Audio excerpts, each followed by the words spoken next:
जय students, class 10th की math की एक्सरसाइज 9.1 करने जा रहे हैं। हाइट एंड डिस्टेंस के ऊपर है। तो इसमें देखिए हमारे पास दो एंगल्स भी होंगे। मान लिया कोई ये मीनार देगा और ये कोई धरती से यहाँ पे कोई पॉइंट है, ए पॉइंट, ठीक है। ये मीनार है तो 90 डिग्री बनाएगा। भाई मीनार की ऊंचाई ज्ञात कीजिए। अब यहां से अगर देखिए दो एंगल्स होते हैं कि एंगल ऑफ एलिवेशन होता है, angle of depression. Angle of elevation और एंगल ऑफ डिप्रेशन।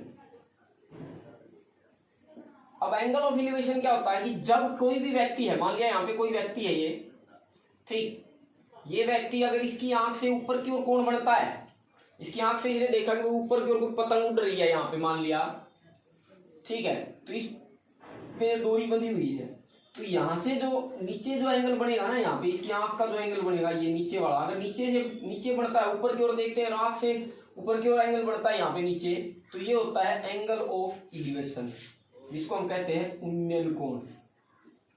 उन्नयन कोण, ठीक, क्या बोलते हैं? उन्नयन कोण। उन्नयन कोण। और जब ऊपर से कोई व्यक्ति देखे, ऊपर से देखे और एंगल नीचे की तरफ बढ़े, ठीक है, नीचे की तरफ बढ़े, मान लिया ये देखिए यहां पे एंगल बनी, तो ये जो एंगल होगा ये होगा एंगल ऑफ डिप्रेशन, मतलब कि अवनमन कोण। अवनमन कोण। बस बात ये ध्यान रखें, ऊपर से देखें, ऊपर से देखते हैं तब कोण बढ़े वो अवनमन, और नीचे से ऊपर की ओर देखते हैं तब कोण बढ़ता है, उसकी आंख का कोण बढ़ता है नीचे से ऊपर की ओर, ठीक है। जब नीचे से ऊपर की ओर देखते हैं तब जो कोण बढ़ता है वो उन्नयन, और जब ऊपर से देखते हैं तब जो कोण बढ़ता है वो अवनमन, और अवनमन कोण यहां बढ़ेगा, इस तरह से निकल जाएगा, ठीक है। अब हम कर रहे हैं एक्सरसाइज का फर्स्ट क्वेश्चन। एक्सरसाइज का फर्स्ट क्वेश्चन हम करने जा रहे हैं। देखिए ये हमारे पास क्वेश्चन नंबर 1 दिया हुआ है। सर्कस का एक कलाकार एक 20 मीटर लंबी डोर पर चढ़ रहा है जो अच्छी तरह से तनी हुई है और भूमि पर सीधे लगे खंभे की शिखर से बंधा हुआ है। यदि भूमि स्तर के साथ डोर द्वारा बनाया गया कोण 30 डिग्री का हो तो खंभे की ऊंचाई ज्ञात कीजिए, ठीक है। तो ये हमने करना है। देखिए यहाँ पे दिया हुआ है कि सर्कस का कोई कलाकार है, वो एक 20 मीटर लंबी डोर पर चढ़ रहा है और वो अच्छी तरह से तनी हुई है और भूमि के सीधे खंभे की शिखर से बंधा हुआ है। देखिए ये हमने माना कोई, ये हमारे पास खंभा है, ठीक है, ए बी नाम दे दिया इसको। अब ये जो कोई पॉइंट है धरती का और इससे कोई डोर बंधी हुई है, ये पॉइंट बना मान लिया, ठीक, तो थोड़ा अच्छा से बना देता हूं मैं। ये हमारे पास ट्रायंगल में ये खंभा हुआ हमारा, ये 20 मीटर तनी है। यहाँ पे सर्कस का कलाकार इस 20 सेंटीमीटर तनी हुई रस्सी के ऊपर चढ़ रहा है, ये बिल्कुल टाइट की हुई है, ठीक है। अब ये कहता है कि यदि भूमि स्तर के साथ डोर द्वारा बनाया गया कोण, भूमि स्तर से ये स्तर है नीचे, भूमि द्वारा बनाया गया कोण 30 डिग्री का है, तो बताइए कि खंभे की ऊंचाई क्या है। इस खंभे की ऊंचाई ज्ञात करनी है हमने। तो देखिए इसके अंदर एक एंगल, एक भुजा आपको दी हुई है, तो आपने क्या करना है, सबसे पहले क्वेश्चन नंबर 1 का सॉल्यूशन हम कर रहे हैं, ठीक है। हमने क्या किया कि माना खंभे की ऊंचाई, खंभे की ऊंचाई कितनी मान ली हमने, h सेंटीमीटर, ठीक। थीटा की जो वैल्यू हमारे पास वो कितनी है, 30 डिग्री एंगल जो हमारे पास, और AC कितनी है, 20 सेंटीमीटर, ठीक। अब क्या करेंगे, ट्रायंगल ABC में देखिए जो हमने ज्ञात करनी है उसको ऊपर ले लीजिए। लंब दिया हुआ है, कर्ण दिया हुआ, तो लंब बटे में कर्ण कर लीजिए।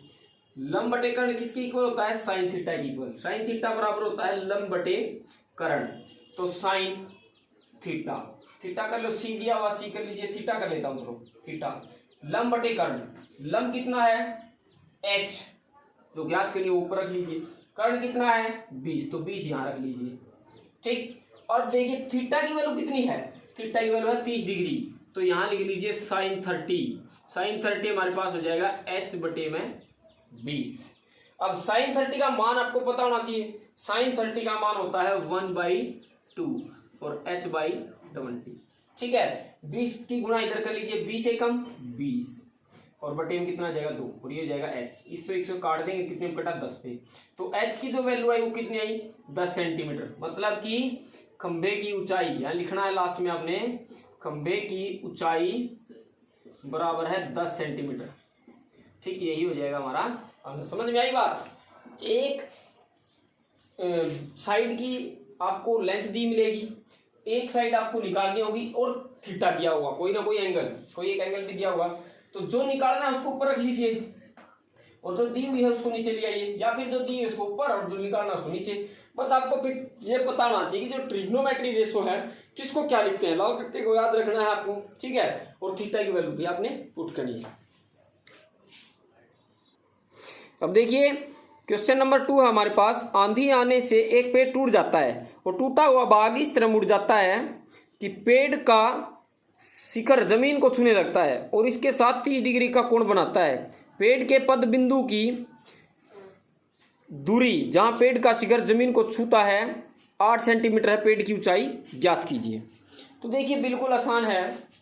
क्वेश्चन नंबर 2, कोई पेड़ था, पहले ये पेड़ मान लिया हमारे पास ऐसे है, ये पेड़ इतना ऊंचा था। ठीक, और जैसे ही आंधी आई, इधर से मान लिया आंधी आई तो ये जो पेड़ है गिर गया, इधर गिर गया तो ये बीच से टूट गया। ठीक है, बीच से टूट गया तो बीच से टूटने के बाद ये यहाँ पे मिल गया, जमीन को छूता है यहाँ पे A B C और D। इधर टूटा ये, पहले ये इतना ऊंचा था, अब इधर टूट गया ये, तो यहाँ पे जमीन को छूता है। अब जमीन को जहां से छूता है और जहां पे ये पेड़ खड़ा था, पद बिंदु का मतलब जहां पे ये खड़ा था, इससे और यहाँ पे छूता है जो भाग, उससे इसकी दूरी कितनी थी 8 सेंटीमीटर। और जो ये एंगल बनाता है, ये एंगल बनाता है 30 डिग्री का। कितने डिग्री का एंगल बनाता है 30 डिग्री का। अब इसने कहा कि टूटे हुए भाग की दूरी ज्ञात करो। टूटा हुआ भाग का मतलब जो भाग टूटे हुए हैं उनकी दूरी, पूरे पेड़ की लंबाई, पेड़ की ऊंचाई इसने पूछी है ना, कुल ऊंचाई, तो पेड़ की ऊंचाई ज्ञात करनी है। तो हमने माना कि पेड़ की कुल ऊंचाई, सॉल्यूशन करेंगे, पेड़ की कुल ऊंचाई, तो पेड़ की तो कुल ऊंचाई होगी ना, वो क्या हो जाएगी h1 प्लस h2, क्योंकि ये आधा भाग ये है, आधा भाग ये है, h1 प्लस h2। अब देखिए थीटा की वैल्यू कितनी दी हुई है 30 डिग्री। ठीक है, ए बी कितना दिया हुआ है 8 सेंटीमीटर। बस ट्रायंगल ए बी सी में, ट्रायंगल ए बी सी लेंगे, पहले क्या करेंगे h1 निकालेंगे। h1 निकालेंगे तो देखो लंब दी भुजा कौन सी है आधार, तो ट्रायंगल ए बी सी में लंब बटे आधार करेंगे। तो tangent theta is equal to लंब बटे आधार। टेंजेंट थीटा, थीटा की वैल्यू कितनी है 30 डिग्री, टेंजेंट 30। अब लंब कितना है h1 और ये कितना है 8। इसका मान होता है 1/√3। टेंजेंट 30 का मान कितना होता है 1/√3 और h1/8। 8 की गुणा यहाँ कर लीजिए तो 8/√3। तो h1 की वैल्यू आ गई, मान लिया ये इक्वेशन नंबर 1 आ गई भाई।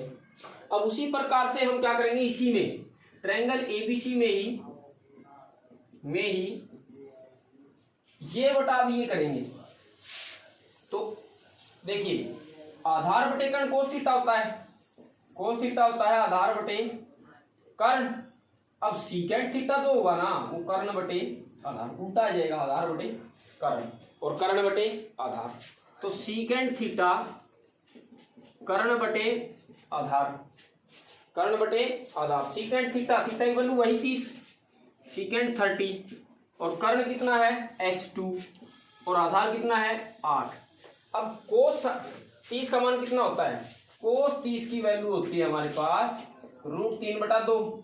सीकेंट 30 इसका उल्टा होता है 2/√3। तो लगा दीजिए 2/√3 h2/8। 8 की गुणा यहाँ कर लीजिए तो 8 दूनी 16 √3 h2 इक्वेशन नंबर 2। अब यहां लिखेंगे समीकरण 1 व 2 को हल करने पर, इनको हल करेंगे। हमने तो h1 h2 लेके आना है, तो दोनों समीकरण को जोड़ दीजिए। दोनों को जोड़ेंगे तो 16√3 3 प्लस 8/√3 और यहाँ हो जाएगा h1 प्लस h2। देखिए दोनों में √3 है तो यहाँ पे इनको एलसीएम लेंगे तो कितना एलसीएम आएगा, √3 एलसीएम आ गया। ऊपर वाले ऐसे के ऐसे जुड़ जाएंगे तो 16 और 8 कितना होता है 24 और नीचे कितना बच गया √3। रूट की वैल्यू नीचे रखनी नहीं तो हर का परिमेयकरण करेंगे तो ऊपर नीचे क्या कर देंगे गुणा, तो ऊपर वाला तो हो जाएगा 24√3 और नीचे वाला सेम है गुणा में है तो क्या बचेगा 3 बचेगा, तो यहाँ आ जाएगा 3 8 24। तो हमारे पास ये जो h1 h2 आएगा वो कितना आ जाएगा 8√3, तो h1 प्लस h2 आ जाएगा 8√3। पेड़ की कुल ऊंचाई हमारे पास हो जाएगी 8√3, तो यही हो जाएगा हमारा आंसर।